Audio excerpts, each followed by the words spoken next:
Bonsoir à chacun de vous. On va donc ouvrir ensemble la parole de Dieu et lire deux passages. Le premier se trouve dans l'évangile de Jean, chapitre 7, versets 37 à 39. Et là, nous sommes encore dans ce qui n'est qu'une promesse. Jean 7, versets 37 à 39.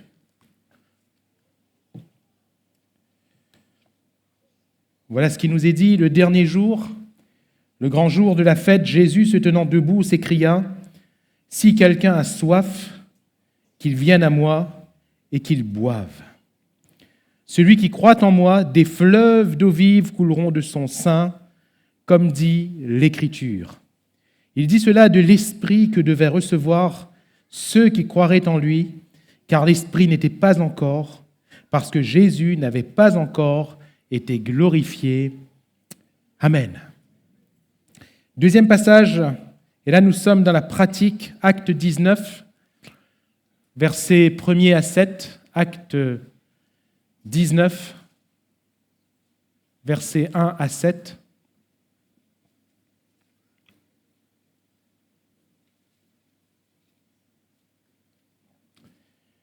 Voilà ce qui nous est dit. Pendant qu'Apollos était à Corinthe, Paul, après avoir parcouru les hautes provinces de l'Asie, arriva à Éphèse. Ayant rencontré quelques disciples, il leur dit : « Avez-vous reçu le Saint-Esprit quand vous avez cru ?» Ils lui répondirent : « Nous n'avons pas même entendu dire qu'il y ait un Saint-Esprit. » Il dit : « De quel baptême avez-vous donc été baptisés ?» Et ils répondirent : « Du baptême de Jean. » Alors Paul dit : « Jean a baptisé du baptême de repentance, disant au peuple de croire en celui qui venait après lui, c'est-à-dire en Jésus. » Sur ces paroles, ils furent baptisés au nom du Seigneur Jésus. Lorsque Paul leur eut imposé les mains, le Saint-Esprit vint sur eux et ils parlaient en langue et prophétisaient. Ils étaient en tout environ 12 hommes. Amen. Gloire à Dieu. Avez-vous reçu le Saint-Esprit quand vous avez cru ? Et puis dans l'évangile de Jean, il dit cela de l'Esprit que devaient recevoir ceux qui croiraient en lui. Croire en Jésus pour le Saint-Esprit. Croire en Jésus pour le Saint-Esprit. C'est ce que l'Évangile, c'est ce que les textes, tout du moins, que nous venons de lire, nous invitent à faire. Pourquoi ? Je crois qu'il est important de replacer les choses dans leur contexte, dans les temps où nous vivons. En disant qu'il faut croire en Jésus pour être baptisé du Saint-Esprit, pour être rempli du Saint-Esprit, il faut croire en Jésus. Parce que le Saint-Esprit ne va pas tomber au hasard sur quelqu'un.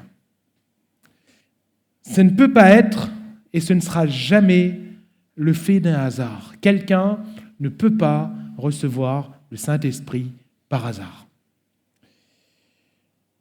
Quelqu'un ne peut pas recevoir le Saint-Esprit sans avoir cru. Et on comprend bien que recevoir le Saint-Esprit, ça ne peut pas se faire dans n'importe quelle circonstance. Ça ne peut pas se faire dans n'importe quel lieu. Ça ne peut pas se faire en faisant tout et en pratiquant n'importe quoi. Non, ça ne se peut pas. Avez-vous reçu le Saint-Esprit ? Et Paul dit bien, lorsque vous avez cru. Avez-vous reçu le Saint-Esprit lorsque vous avez cru ? Et j'aimerais nous dire ce soir, si nous voulons recevoir le Saint-Esprit, il faut croire. Il faut croire. Il faut croire. Croire en qui ? Croire en Jésus. Croire en Jésus. Et voilà tout ce qui importe. Non pas croire en une religion,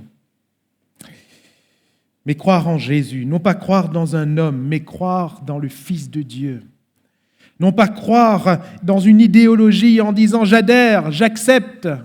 Non. Croire en une personne, la personne de Jésus-Christ. Croire en Jésus, pourquoi ? Parce que c'est lui l'Évangile. La bonne nouvelle, c'est Jésus-Christ. Ce n'est pas, au nom d'une doctrine que les puissances des ténèbres reculent. Ce n'est pas au nom d'une doctrine que les malades sont guéris. Ce n'est pas au nom d'une doctrine que les âmes sont sauvées. Bien-aimés, chers amis, les âmes sont sauvées au nom de Jésus. Les malades sont guéris au nom de Jésus. Les démons sont chassés au nom de Jésus. Nous devons croire dans le nom de Jésus. Avez-vous reçu le Saint-Esprit quand vous avez cru? Dommage que je souligne, c'est que souvent, c'est une grande question, n'est-ce pas? Souvent, personnes, lorsqu'on fait un appel, se mettent debout ou bien viennent pour recevoir le Saint-Esprit. Le problème, c'est qu'on ne peut pas, et je le répète, on ne peut pas être baptisé dans le Saint-Esprit si on ne croit pas en Jésus. Et à mon sens, là est tout le problème. Si on ne croit pas en Jésus, on ne peut pas être baptisé. Si on ne croit pas à ce qu'il est, on ne peut pas être baptisé. Maintenant, croire, c'est quoi? Et ce va être tout l'objet de notre partage ce soir. La foi en Jésus, c'est quoi? Croire en Jésus, c'est quoi? Alors, croire en Jésus, c'est premièrement entendre Jésus. Vous avez remarqué que Paul n'a pas immédiatement prié pour ses 12 afin qu'ils reçoivent le Saint-Esprit.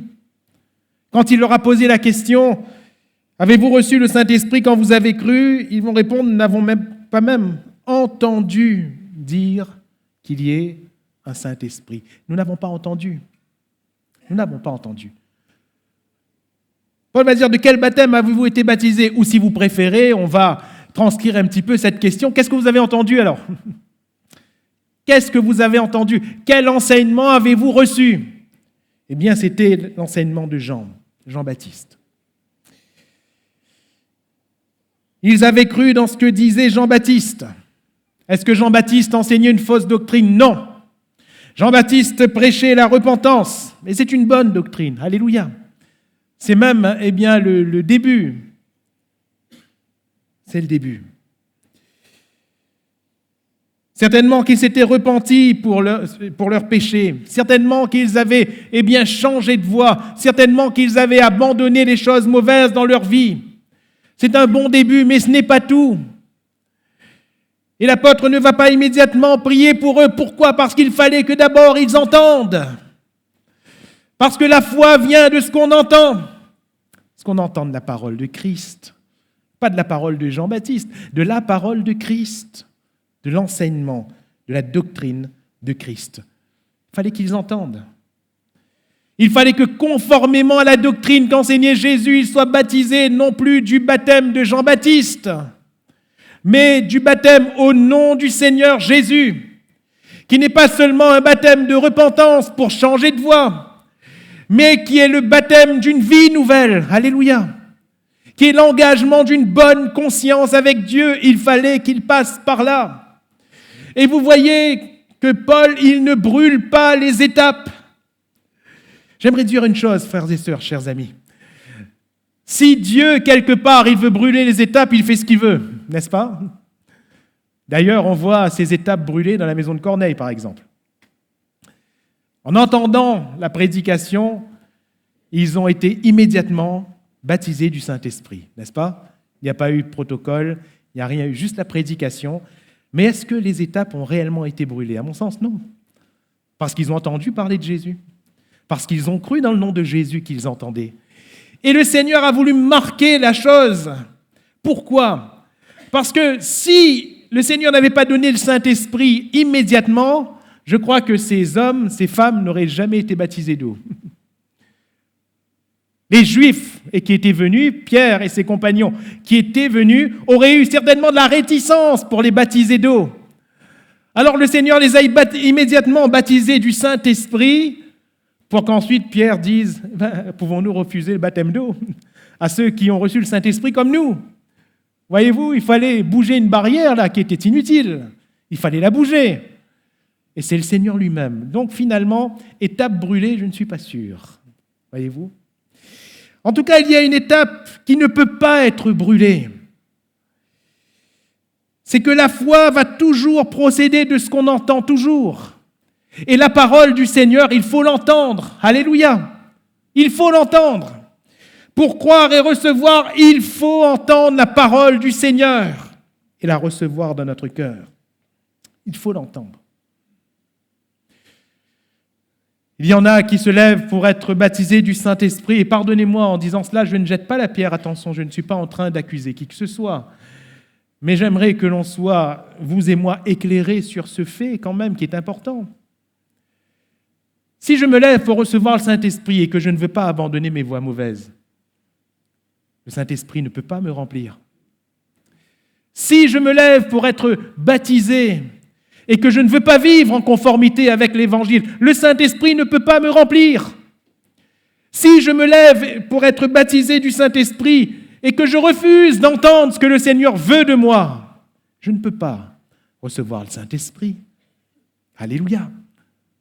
Mais par contre, pour ceux qui reçoivent la parole du Seigneur, pour ceux qui entendent la parole du Seigneur, sont prêts même à dire, hommes, frères, que devons-nous faire ? Alléluia.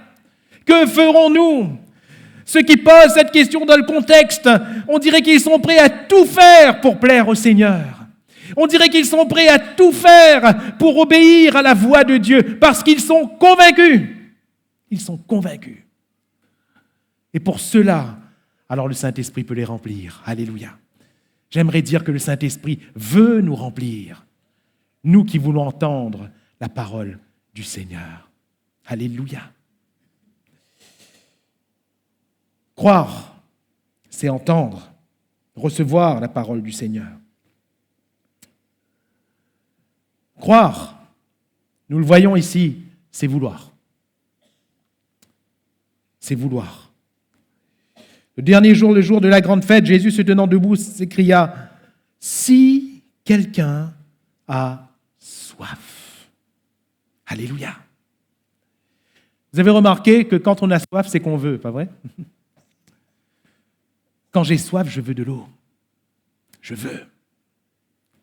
Et j'aimerais dire que quand j'ai soif, je veux plus que tout. Je veux plus que tout. Quand on a faim, on veut. On veut manger. Si des fois, ça peut être un caprice, ça peut être un plaisir, j'ai envie de manger un petit chocolat. Ça peut être un petit caprice, ça peut être un petit plaisir. Mais quand on a faim, c'est pas un caprice, dans le sens, si nana, tant mieux, si la pointe n'est pas grave. Quand on a faim, on veut. Quand on a faim, on va chercher. Quand on a faim, on fait tout pour. Quand on a faim chez nous, nos frigidaires nous rôdent. Et croyez-moi, quand on a faim, n'importe quoi est bon, pas vrai ? N'importe quoi. Pourquoi ? Parce qu'on a faim. On a faim. Quand on a soif, ne savons pas garder quel jus nana dans le frigidaire. Quand on a soif, le robinet même de l'eau est suffisant. Parce qu'on a soif, on veut. On veut. Croire, c'est vouloir. Et quelqu'un va dire, vouloir, c'est croire. Alléluia.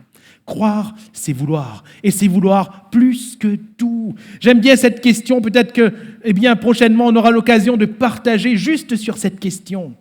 Que Jésus va poser à ce paralytique, veux-tu être guéri ? C'est une question qui m'a toujours interpellé et qui m'interpelle toujours. Mais bien sûr qu'il veut. Mais pourquoi Jésus lui pose-t-il cette question ? Sous-entendu, veux-tu vraiment ? Veux-tu vraiment ? Quand on se lève pour recevoir le Saint-Esprit, la question qu'on doit se poser, est-ce que je le veux vraiment ? Est-ce que je veux vraiment ? Est-ce que je veux vraiment recevoir le Saint-Esprit ? Est-ce que je veux vraiment recevoir la personne de Dieu en moi ? Est-ce que je veux vraiment que Jésus vienne habiter, résider dans mon cœur par le Saint-Esprit ? Est-ce que je veux vraiment vivre la vie de l'Esprit comme le Seigneur me le demande ? Est-ce que je veux vraiment, à partir du moment où je suis rempli du Saint-Esprit, est-ce que je veux vraiment lui laisser diriger ma vie ? Parce que c'est cela, être rempli du Saint-Esprit. Est-ce que je veux vraiment que le Saint-Esprit conduise mes pas? C'est sûr, il ne va peut-être plus me laisser aller où je voudrais aller. C'est sûr, il va peut-être me convaincre, me faire me sentir mal quand j'irai dans tel ou tel lieu, quand j'irai dans telle ou telle manière de penser, quand j'adopterai telle ou telle attitude. Le Saint-Esprit va me froisser, oui, mais est-ce que je le veux vraiment? Est-ce que je le veux vraiment? Le Saint-Esprit ne vient pas dans notre vie pour nous faire plaisir, n'est-ce pas? Il ne vient pas dans notre vie pour nous faire plaisir. Il ne vient pas dans notre vie pour nous conforter dans une vie charnelle. Il ne vient pas dans notre vie pour qu'on puisse mener une vie de partage. Il y en a qui voudraient tellement mener une vie partagée. Un pied dedans, un pied dehors.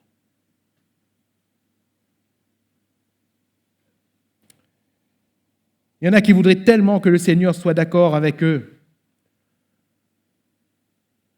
quand ils vivent à la manière du monde, sous prétexte qu'ils viennent à l'église et qu'ils vivent un peu à la manière de Dieu.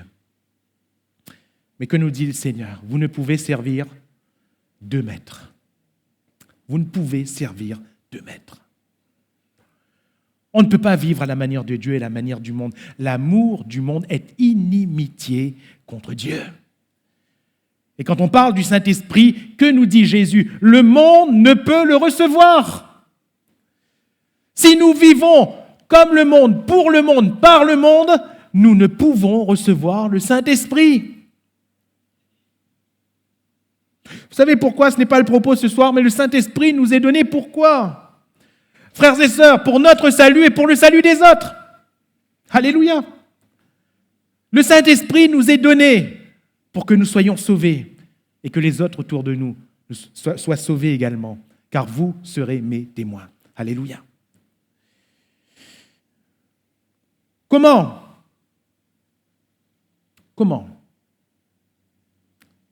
Si nous vivons en méprisant, en négligeant un si grand salut, comment pouvons-nous, rechercher le Saint-Esprit? Je me souviens de cette brave dame.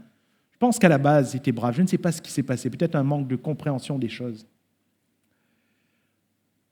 Elle était venue à l'église avec sa famille, cette brave dame, avec son compagnon parce qu'ils n'étaient pas mariés. On leur avait parlé de Jésus et ils étaient venus avec leurs enfants, les enfants du monsieur et la fille de la dame. Quand ces braves étaient venus dans la conférence, après être venus une fois ou deux fois, la troisième fois, je crois, sans trop me tromper, ces braves étaient venus dans une conférence où on parlait justement du Saint-Esprit. Alors, cette mère et sa fille se sont levées à l'appel et ont voulu recevoir le Saint-Esprit.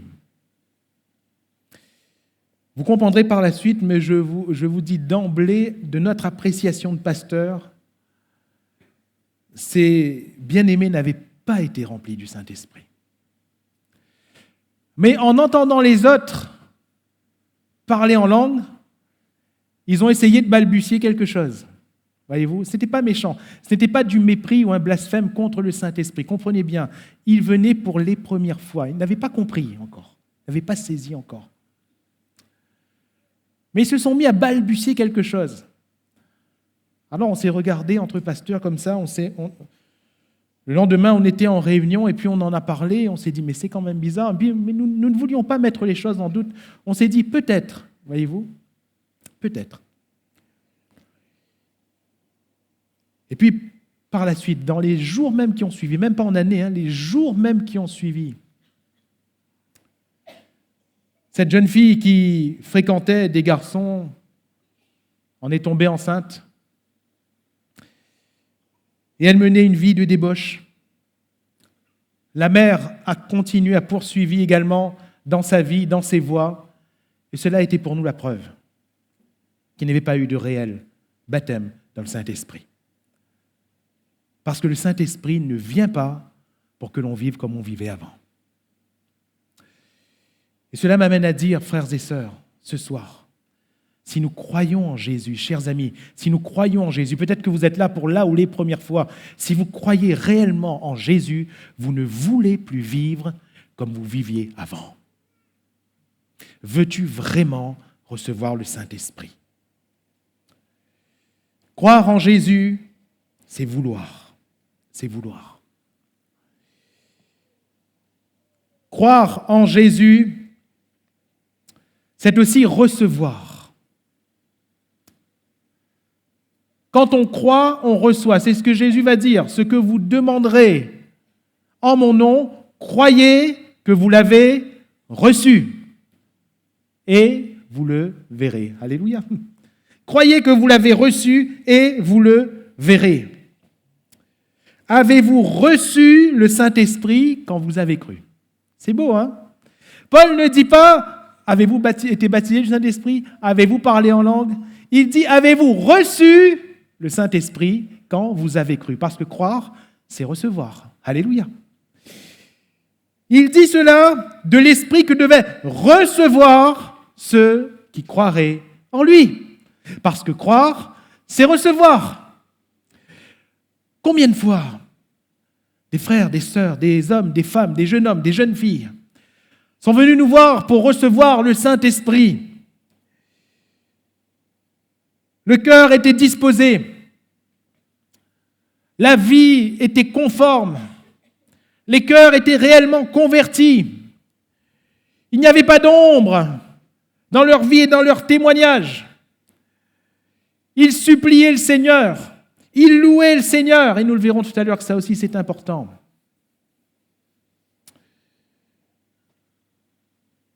Mais ces bien-aimés sont malheureusement repartis tristes. Vous savez pourquoi? Parce qu'ils n'ont pas reçu. Tout simplement.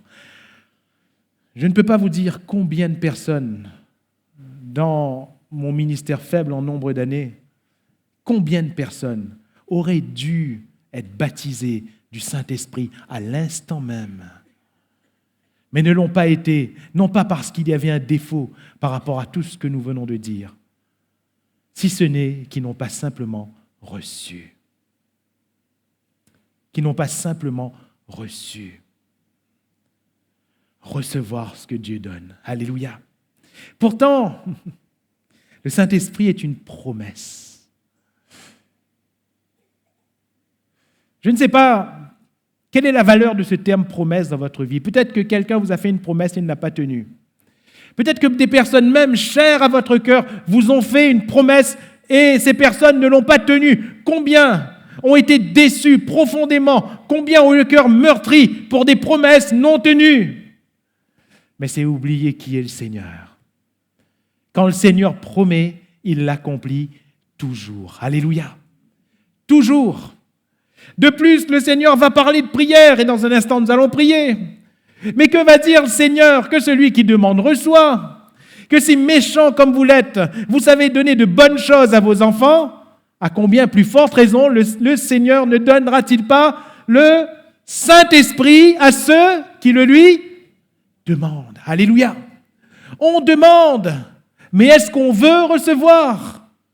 Est-ce qu'on reçoit? Est-ce qu'on reçoit? Je me souviens du témoignage de cet homme qui disait, eh bien, quand il a voulu voler de ses propres ailes, il avait pris son appartement. Et sa maman lui avait fait les recommandations parce que sa maman est chrétienne et elle avait élevé ce jeune homme, son fils, dans la foi chrétienne.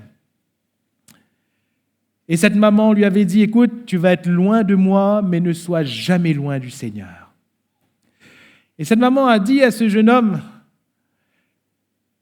quand tu voleras de tes propres ailes, tu vas avoir des galères, tu vas avoir des difficultés, tu vas connaître la vie, mon fils. Mais n'oublie pas tous les matins, lis ta Bible et prie. Alors ce jeune homme a dit, oui, maman. Et puis il est parti faire sa vie. Mais ce qu'il ne faisait pas, ce qu'il ne s'était pas appliqué à faire, c'était de lire sa Bible et prier. Dès les premiers jours, c'était difficile, parce qu'il cherchait du travail. Il passait des auditions, et toujours pas de travail. Déjà au premier mois de loyer, il avait du mal à payer. Alors il appelle sa maman en disant « Maman, ça va pas. Maman, prie pour moi. » Sa maman lui dit « Il n'y a pas de problème, mon fils. Tiens bon, je t'avais dit que la vie n'allait pas être facile. Je prie pour toi. Mais est-ce que tu as lu ta Bible ce matin ?» Il savait qu'il n'avait pas lu. Et il disait à sa maman « Oui, t'inquiète pas. » Et les jours se poursuivaient pareil. Il y avait déjà un mois de loyer en retard. Le mois d'après, il n'arrivait pas encore à payer. Dans la galère, il appelle encore maman.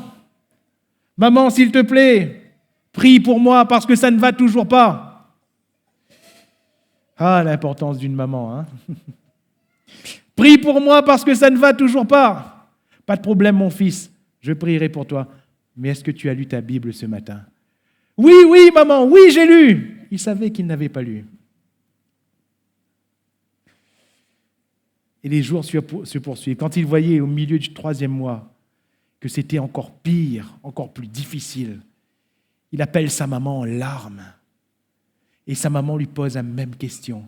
Est-ce que tu as lu ta Bible ce matin? Et il se met en colère. Et il dit, maman, j'ai des problèmes.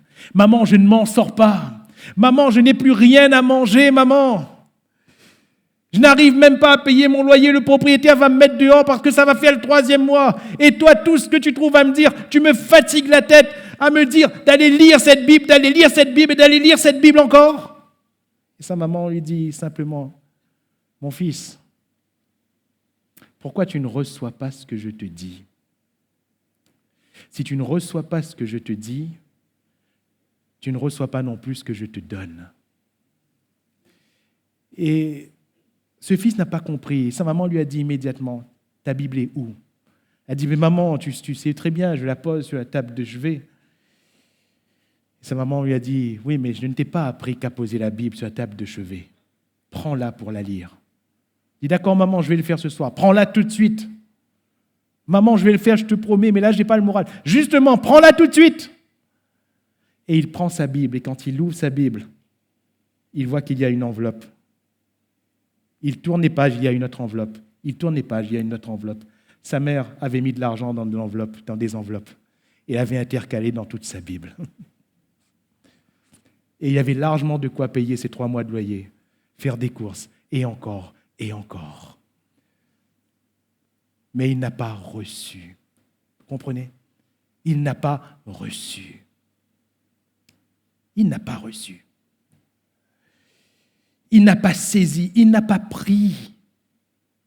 Il n'a pas pris. Pourquoi? Vous savez pourquoi souvent on ne prend pas? Parce qu'on est aveuglé. On est accaparé par les douleurs, par nos inquiétudes et nos angoisses. On est accaparé par les problèmes, les soucis de la vie, qu'on ne peut même plus recevoir ce que le Seigneur nous donne. On n'arrive même plus à recevoir les promesses de Dieu.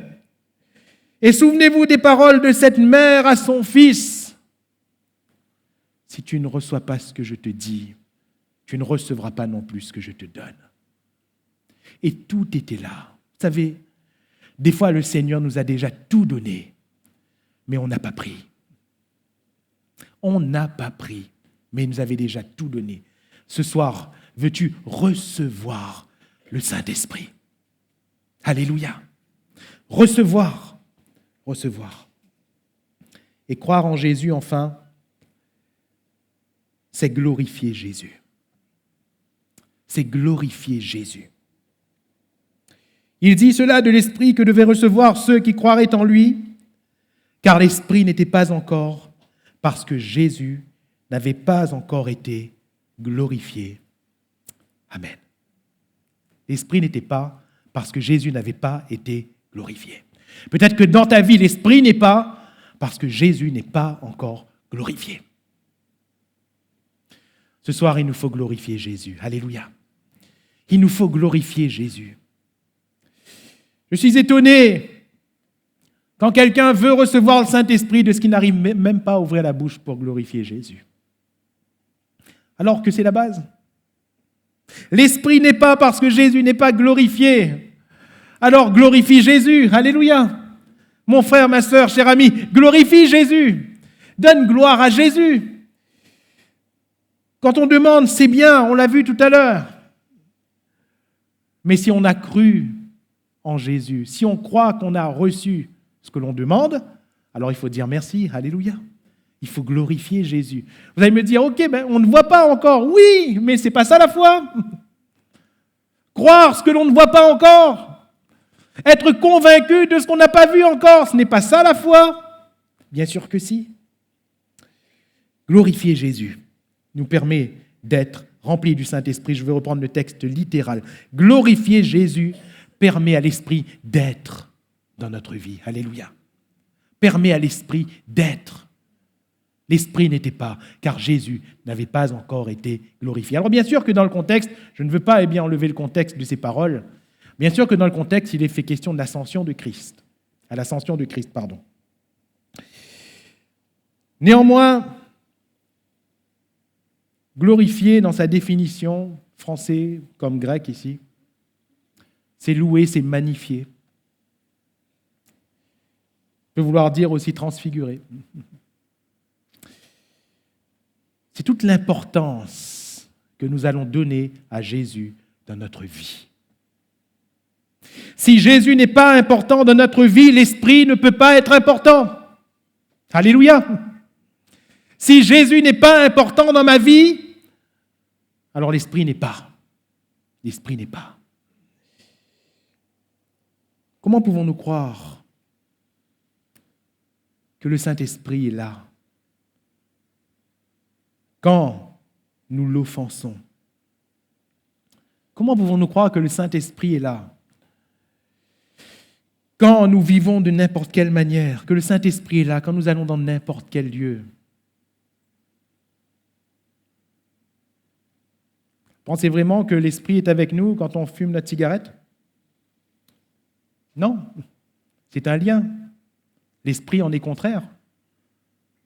L'Esprit est pour les enfants de Dieu qui sont libres, alléluia, et non pas liés par une passion. Vous croyez que l'Esprit de Dieu est avec moi quand je vais en boîte de nuit? Non. Non. C'est un lieu de ténèbres. Et le Saint-Esprit ne peut pas être dans un lieu de ténèbres, alléluia. Il ne peut pas. Ce n'est pas possible. Vous croyez que le Saint-Esprit est là? Il est avec moi quand je vais commettre un adultère? Mais non. Ce n'est pas possible. On ne peut pas. On ne peut pas. Par contre, pour celui qui glorifie Jésus, ce soir, il n'a qu'à ouvrir son cœur pour recevoir le Saint-Esprit. Et le Saint-Esprit se plaît, alléluia, dans la vie qui glorifie Jésus. Le Saint-Esprit se plaît dans un cœur qui glorifie Jésus. Il y a de ceux qui, ce soir, sont au milieu de nous et qui luttent pour plaire à Dieu, qui ont toutes sortes de tribulations dans leur chair et dans leur existence parce qu'ils veulent vivre en disciples de Jésus-Christ. Eh bien, laissez-moi vous dire que c'est justement pour cela que le Seigneur nous remplit du Saint-Esprit. Pour qu'on n'ait plus à lutter, pour qu'on n'ait plus à ramer, mais qu'on vive étant réconforté. Alléluia, le consolateur, réconforté par la présence du Saint-Esprit. Et alors, nous ne nous sentons plus tiraillés, nous nous sentons en paix. Nous ne nous sentons plus tout le temps sur une ligne, vous savez, un peu comme des funambules, toujours sur une ligne en équilibre, à tout moment on va sauter. C'est difficile de vivre une vie chrétienne comme ça, pas vrai? C'est difficile. Alors on est angoissé parce qu'à tout moment on se dit on va tomber. Non, c'est pas ça. C'est pas ça. Le Saint-Esprit nous fait marcher avec assurance. Le Saint-Esprit nous fait dormir en paix. Le Saint-Esprit nous fait nous lever et nous fait attaquer notre journée dans la force de Christ. Alléluia.